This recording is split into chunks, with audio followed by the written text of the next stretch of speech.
Greetings and salutations in our distance. It is I, Wolfphototech, and here we are with another video.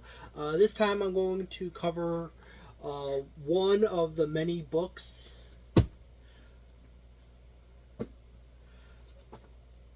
and things that have come in and or have been sitting around for years around here. But anyways, this is literally the newest thing that just came in. There was a big old hoopla on the internet about some AI art in this book. Personally, my opinion on that is quite simple. The odds of Wizards of the Coast not knowing that the artist uses AI is... it doesn't hold any water.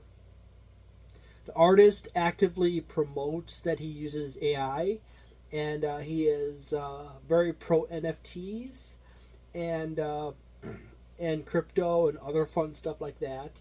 And I don't play around with any of that stuff, but I think it's really funny that Wizards of the Coast is like, oh no.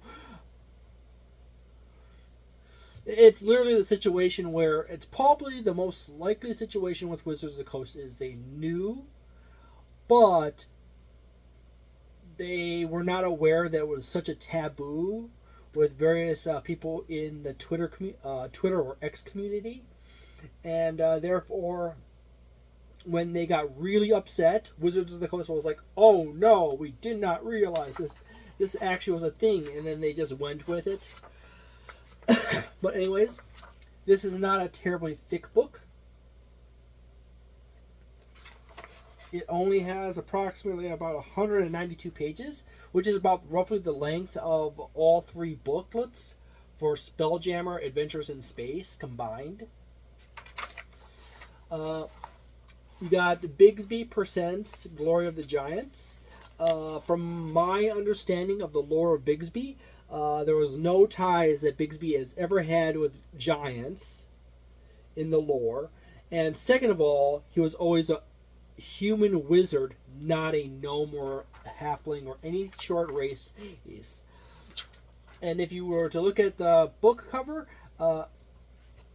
it's quite obvious that they may have made him into a gnome just because of Scanlan. So if anything, the Wizards of the Coast is taking an actual character that they owned and is reshaping him to imitate another character from Critical Role. Yeah, that's not great. You happen to have here a QR code for a review on the book online. So if you happen to buy the book, you can scan it and that QR code and go right to a survey. There's a little 12 plus because this book is apparently 12 years old or older rated. Okay, that's interesting. You got a rather comprehensive table of contents here. I actually like this table of contents. It's actually pretty spot on. However, this table of contents kind of points out the whole nature of this book being a really thick collection of various different concepts. This is in the Fizban's Treasury of Dragons kind of feel.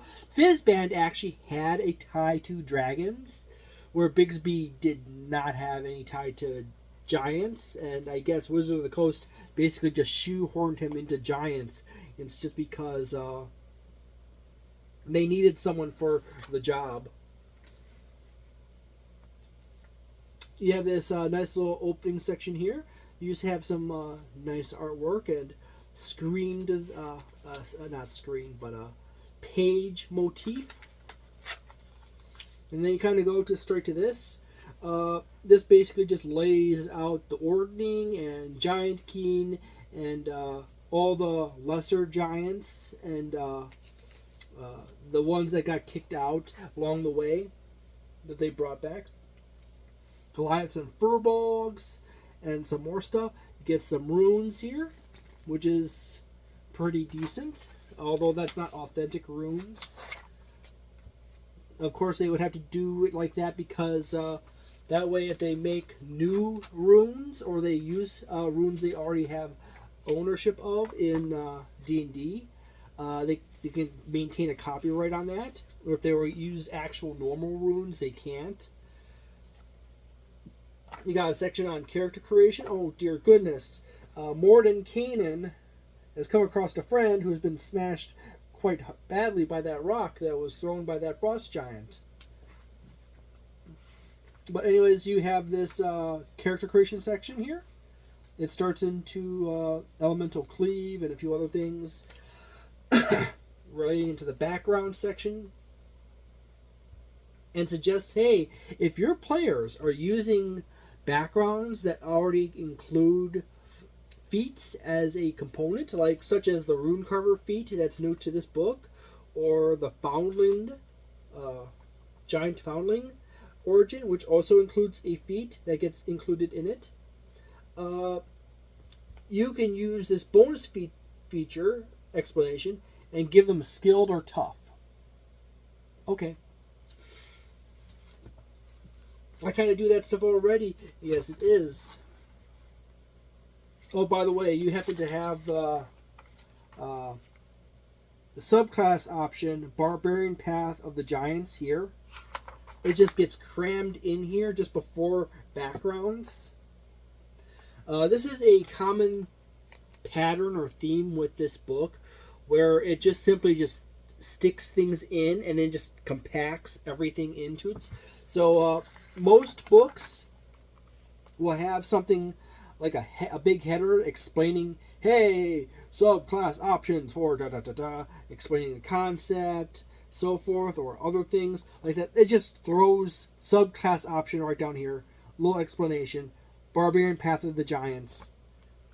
And they smash it in there good and hard, right between that and backgrounds. Then you got origin stories, these dice, random dice mechanic here. You got a nice piece of artwork there. And then you got rune carver here. And then you have a little section on big heroes, big stories, heroes of the giants, and so forth, which is nice for inspiration and building out other components of your backstory. And then they have feats right here. Boom. As you notice that they have already started going into prerequisites. Level 4, Strike of the Cloud Giants Fire Strike feat. So, hey, you have to have this feat, but you also have to have one other feat before it. We're now starting to get into feat shrub situation with Dungeons & Dragons 5th edition. This may actually be the case going into the 2024 edition of update of D&D 5th edition, where they'll start stacking in, oh, you have to be level 4, you have to have this other feat, you have to be level 8 or level 16 or something, and then you got your feat paths going out here. Each one of these feats are actually rather interesting. Pretty much all of them include a boost to ability score, resistance to something, and then some fun little side feature that pops in. This is pretty much all themed around giants.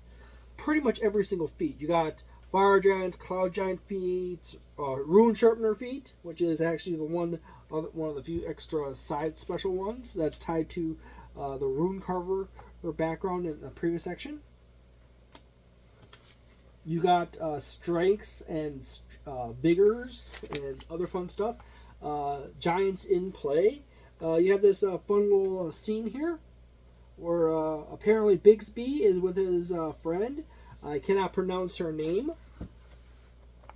But her armor and clothing and her arsenal is exceedingly inconsistent throughout the book. Like, she goes from wearing armor and having this nice staff, where she, I presume she bonks opponents with, to going to an axe and having cloth armor, or cloth. So there's literally nothing consistent here. You got this nice little section on giants and how their maximum lifespans and how tall they are and names that are common with them, and explaining the ordning and Wasn't there an adventure early on in Dungeons and Dragons 5th edition where the ordning became null and void? If you know that adventure, please leave it in the comments below. I think I know what that adventure is, but, you know, go for it. You got the gods of the ordning right here. You got their alignment, which is nice and handy.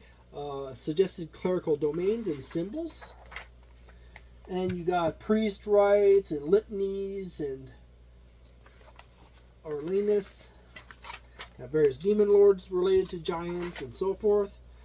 Overall, you got some nice random tables here and there for flavoring of fun stuff. There's a page stuck in here. Bands, families, steading, organizations, settlements, world root circle, stewards of the eternal throne. Then you we get over here. This is what I was talking about earlier. Where did her staff go? Okay. There again, you got Bigby, air quote, question mark quote, air quotes, here, using Bigby's striking hand, or grasping hand, or striking mode. Giant adventures. This is basically for building out giants. Death giant encounter, and frost giant encounter table, and dinosaurs. Also, yeah, we get into this really interesting thing. You got some death giants in here, which is a nice return. Skip through a few pages here. You can see that there's a whole bunch of Annam's Cradle, which is a world of dinosaurs and giants. And we have just these little set pieces where you have a map here, and you have information on the map directly across the page from it, which is actually a really good setup that sometimes in various other books I've reviewed in the past had, but also screwed up periodically, where they would stick it on the other side, or they would put so much artistic detail into the maps that would screw with people with ADHD and other crap like that. I don't enjoy having my ADHD be triggered by too much clutter on a page. And some really interesting concepts for locations tied to giants. You got giant treasures. Now she has a mace. She went from having a staff to no staff to a mace.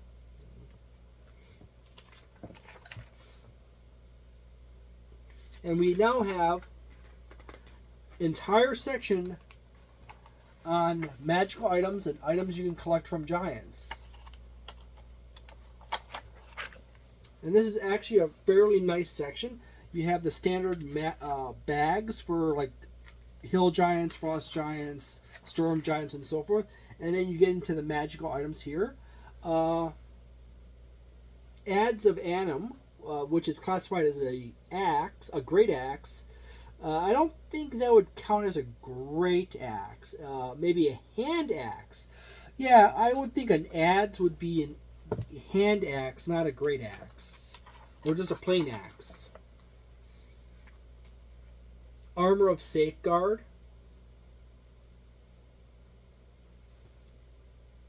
Interesting. You have some nice variety. You have basically every 3 magic items has a photo. Nope, 4. 3 to 4-ish. You got your dinosaur stone little figurines. You got your animals of power. You know, you have your dinosaur gems of power. Sanctum amulet. You got a gun. Again. You have this nice little section here. Here's a nice piece of artwork. You go into the bestiary. The bestiary is actually rather neat. You have a piece of artwork for every creature in the bestiary. I actually do very much like the fact that there is a piece of artwork for every creature. Interestingly enough, they have this new small, like elemental giant called a Hulk.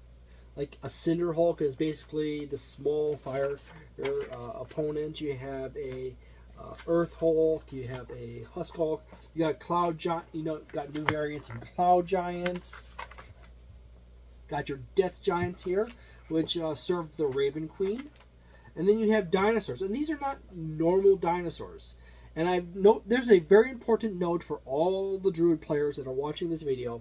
The great deal, many of these creatures in this book, even if they're just simple a giant-sized goat of some kind, or a giant-sized ram, you notice that the dinosaurs are not quite normal dinosaurs because they're classified as monstrosities. And you have a similar thing with it. You got the Eton Ceramorph and the Echo of Demogorgon. But you have Finneseer. You got some Furbolgs. Furbolg Warden. Fire Gaunt. You got some more Fire Giants. And Fire Halloween. Fiend, Flesh Colossus, Gargantuan Construct, which is basically you just assemble a giant-sized construct together. You get some more Formians, and then you have Formian Noble, which is this artwork is very much of what they looked like before they were warped or twisted.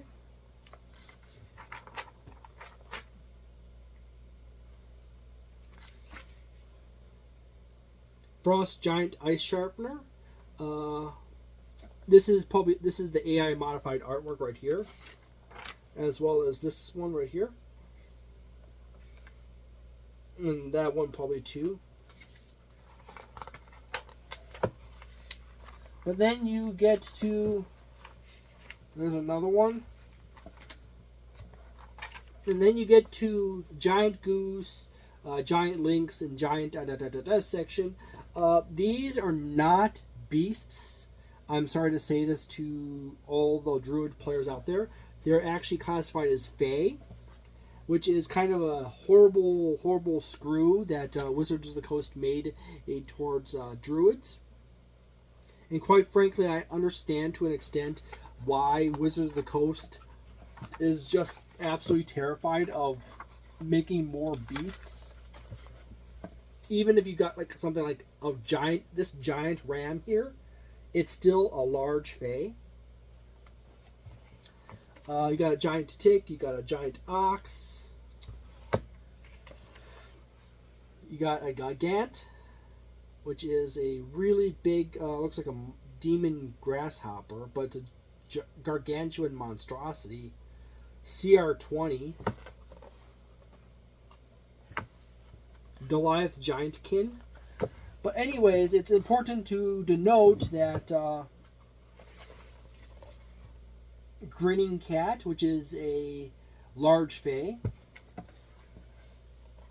a Hill Giant Avalancher, doesn't look as quite as fat as they typically are. It's kind of weird. Usually Hill Giants are just all out fat, but large Elemental, Mist Hulk, Mud Hulk. Got to get those Hulks in. You got a Rim Hulk, a Runic Colossus, which is a gigantic construct. And then you got the various Scions and other fun critters. Cradle of the Stone Scion, Cradle of the Cloud Scion, a Scion of Memnor, and so forth. These are basically the really high-end giant opponents or giant elemental opponents with CRs like in the high 20s. Scion of Surtur. Scion of Therm. There. Oh, here is like one of the few new beasts for our Druid friends. A Spotted Lion, which is CR3. It has Rend and Pack Tactics, which is nice. Armor class of 15, movement of 60, You have 23 strength, which is nice. And I think there's actually one more beast in here.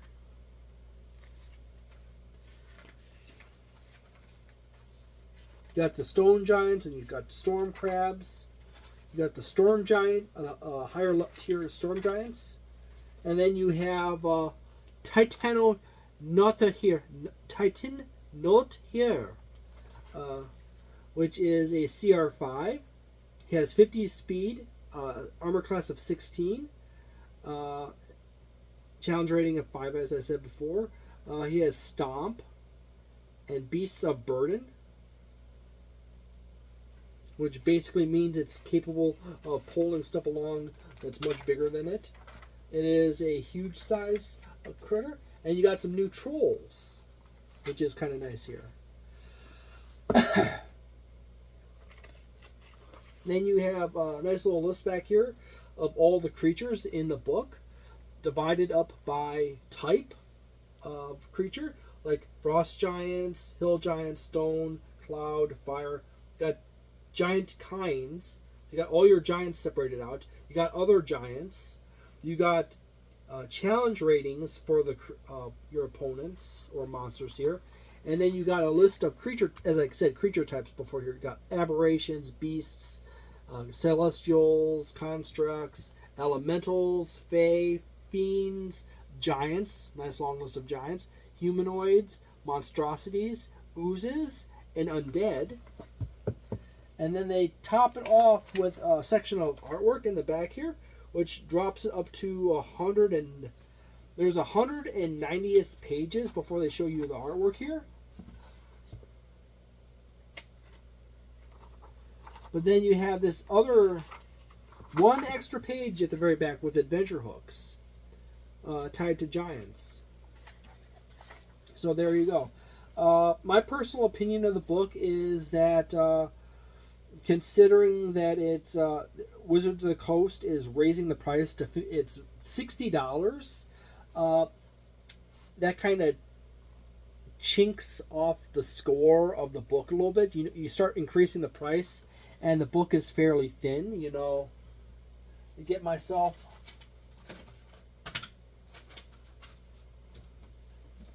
a book from D&D 3.5. This was an era of Wizards of the Coast where they were prolific with just making splat book after splat book after splat book. This book went up to 223 pages. Manual of the Plains, 223 pages. This is barely 90-ish pages, 192 if you include the artwork. This book here is this MSRP's for $30. This is $60. So you're getting quite a bit of inflation here. Boop, boop. Put that back over there. At some point, I'm going to go through all my 3.5 books. Leave a like on this page if you want more of that. But anyways, this book is not the best put together in the sense of letting stuff breathe. It is very clear that they are condensing stuff together much more. They're not letting the artwork breathe a little bit in some areas in the book. The front end of the book is a little tightly packed, particularly around the character creation section, where it practically is like, hey, if you're paging through this book really fast to look for where the subclass is and you don't remember the page number, you can go right past it multiple times easily. Same thing with the backgrounds. So there you go. I do say that this book is worth purchasing for Dungeon Master. I would definitely say Dungeon Master worth it, because this definitely gives you a ton more creatures in the book and a bit more lore tied into it.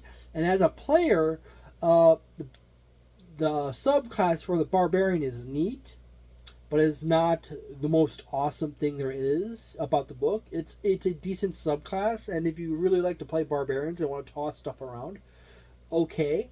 but it's really the backgrounds and the feats that are added into the book that adds in more options. However, the feats in this book are a bit more powerful, but they've layered in more of those prerequisites from D&D 3.5 era books into it.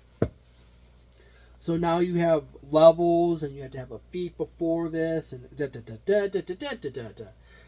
So at that point, you know, you're going to have to get more specific about your builds going into this. You're definitely going to end up having to play more humans just to get the human variant, a variant human feat, just so you can get the setup feat, or you can get one of the backgrounds, and it turns into your background is your pot in which you have your feat tree starting from, and then you had to chain up. And in the case of Dungeons & Dragons 5th edition, you only really have 2 mechanisms to getting feats: backgrounds and your ASIs. And if your Dungeon Master works it in, means of getting feats through training, which is something I personally do in my games. Where Dungeons & Dragons 3.5 and 4th edition had a pre-built-in mechanic, and whenever your character levels up so many levels, they hit a feat level, they get a feat automatically. It's independent of their class and any racial traits whatsoever. Pathfinder 2nd edition has it subcategorized into skills in general and class feats and ancestry feats. So you have multiple different feat trains, but instead of having it stack on top of each other, where you have to get this feat before that feat and then that feat, it's like, oh, you just simply, you level up to X level. Oh, it's time for an ancestry feat. Look at my ancestry feat. Boom, I know what I want for my ancestry feat. Stuff like that. You don't have very many ancestry feats that require a previous feat, and the ones that do have a previous feat, the previous feat has some decent features and is actually quite good. So this book is clearly a bridge book between Dungeons & Dragons 2014 5th edition and Dungeons & Dragons 5th edition 2024 edition. Which is good and bad, but also anchors down exactly what Wizards of the Coast can do with Dungeons & Dragons 2024 5th edition. And it brings up questions like, yes, they can't really do a whole lot to change up or evolve the system without obsoleting these books. And if they do update a bunch of stuff that ends up obsoleting these books, then people get pissed off. So there you go. Right at this moment, this book is for game masters and players. It's probably in that 4-star range. The stuff in this book is more favorable to the dungeon masters, so they get a solid 4-star or 4.25 star. However, for players, it is much more restricted in the range, and it's probably a 3.75 star kind of book. Maybe 4-star. If you're playing a barbarian, you're playing a giant-oriented campaign, it's like 4 stars, but other than that, it's like 3.75. So, yeah. It's $60 now. Thank you very much for watching this video. I hope you enjoyed it, and tell me your thoughts in the comments below, and I hope you have a delightful day, a nice night, a wonderful weekend, a magnificent month, and see you next time. Ciao.